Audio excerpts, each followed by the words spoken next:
Walk into any diesel shop in America right now and ask the head mechanic what he drives. He will not say a new truck. He will point to a 20-year-old pickup sitting in the corner of the lot, the one with 300,000 miles on it, the one he refuses to sell at any price.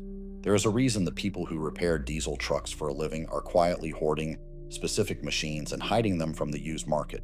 It is not nostalgia. It is not sentiment. It is math. And once you understand the math, you will never look at a new diesel truck the same way again. In January of 2001, the EPA signed a death warrant for the simple diesel engine. The regulation set two hard deadlines that changed everything: 2007 and 2010. Those 2 years represent a before and after in diesel truck history, so dramatic that mechanics call everything before them the last honest diesels. After 2007, every new diesel truck in America was required to carry a diesel particulate filter, a soot trap so complex it requires temperatures of 1100 to 1300 degrees Fahrenheit just to clean itself.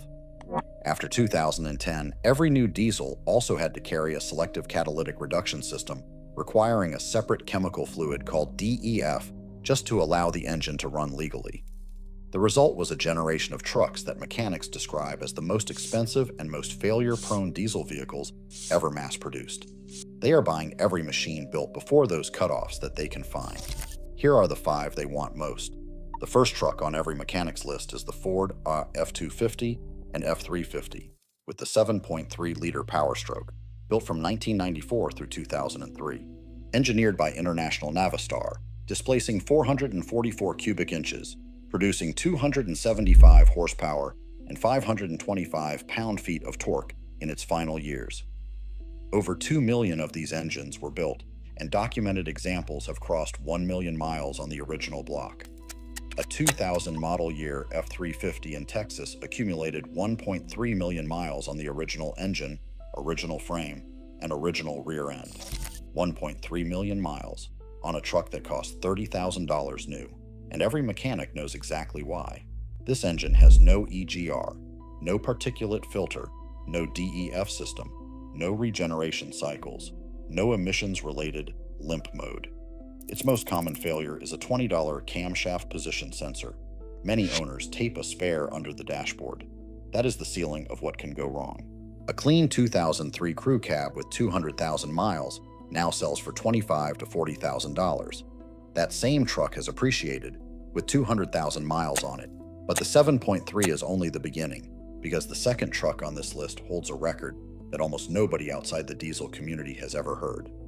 The Dodge Ram with the 5.9-liter Cummins inline-6 was built from 1989 through 2007. This engine holds the highest verified mileage record ever documented on an American pickup truck engine. Cummins maintains a high mileage club with over 20,000 members. 90 of those members have engines that have crossed 1 million miles. The highest documented, 3,016,789 miles. Not on an industrial generator, not on a stationary pump, on a Dodge Ram pickup truck. A man named Brennan Magee owns 10 Cummins Ram pickups. 4 of them have crossed 1 million miles. 2 have crossed 2 million. That is not a coincidence. That is an engine built from the factory to outlast the truck around it. The most hoarded version is the 12-valve, produced from 1989 through 1998. With cast iron construction throughout and a fully mechanical Bosch P7-100 injection pump requiring 0 electrical power to operate, this engine can be tuned with hand tools and will support 600 rear-wheel horsepower without replacing the fuel system. Its only notorious weakness is something enthusiasts call the killer dowel pin, a steel pin at the front of the engine that can vibrate loose over time. The fix is a $60 to $120 tab kit. That is the worst thing that can happen. Clean 12-valve trucks with manual transmissions now bring $20,000 to $35,000. But wait, because the General Motors side of this story involves a production window so narrow that most of the market missed it entirely. Truck number 3 is the 2006 and 2007 Chevrolet and GMC Heavy Duty with the 6.6-liter Duramax LBZ. This engine made 360 horsepower and 650 pound-feet of torque, was paired with GM's first 6-speed Allison automatic, and was the last Duramax ever offered with a manual gearbox. Most critically, it was the last Duramax without a diesel particulate filter. The model that replaced it in 2007 and a half was the first to carry one. A production run of roughly 2 years, mechanics who spend their days dealing with DPF failures on later trucks treat a clean LBZ as a trophy. They sell for $22,000 to $25,000. Truck number 4 is the Ford F-Series, with the 7.3-liter IDI diesel, built from 1988 through 1994. This engine runs on a Stanadyne DB2 rotary injection pump that is 100% mechanical with zero electronic components of any kind. No ECM, no sensors to fail. A complete set of replacement injectors costs approximately $250.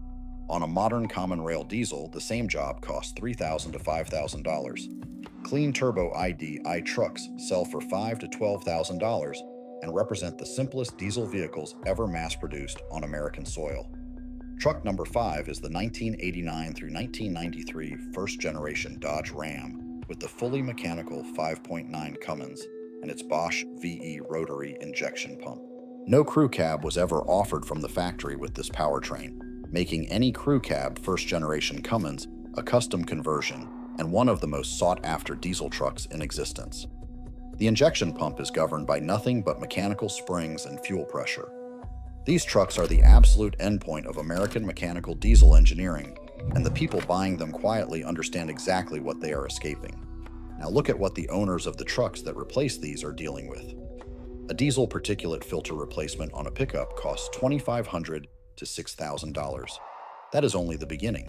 An EGR cooler failure on the Ford 6.0 Power Stroke can crack internally after as few as 20,000 miles. When it cracks, coolant enters the cylinders, causing hydrolock. Connecting rods bend. What starts as a single cooler failure becomes a $10,000 engine rebuild. And on the 6.4 that followed it, there are 2 EGR coolers. 2 chances for the same catastrophe. Then come the DEF system failures. NOx sensors cost $450 to $750 each, and there are 2 per truck.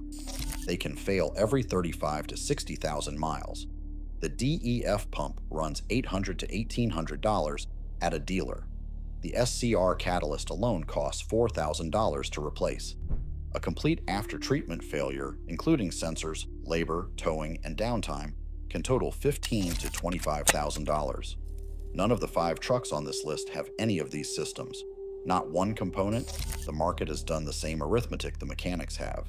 10 years ago, a clean 2002 Dodge Ram with the 12-valve Cummins sold for $5,000 to $8,000. That same truck today brings $20,000 to $35,000. The 7.3 Power Stroke has appreciated more than 150% over the same period. These vehicles are not depreciating, they are behaving like collectibles. Meanwhile, the average new F-250 now lists for $88,000 on dealer lots. You can buy a truck with a documented 3 million mile engine design for less than the down payment on a new one. But the story does not end with the market, it ends with the law. In November of 2020, the EPA confirmed that emissions controls had been illegally removed from more than 550,000 diesel pickup trucks, roughly 15% of all emissions-equipped diesels on American roads.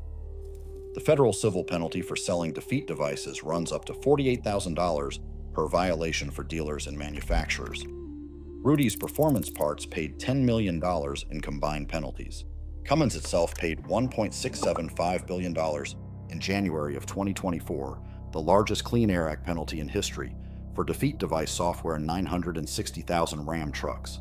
And the owners of these 5 pre-emissions machines are watching all of it from the sidelines, completely untouched, because you cannot delete what was never installed.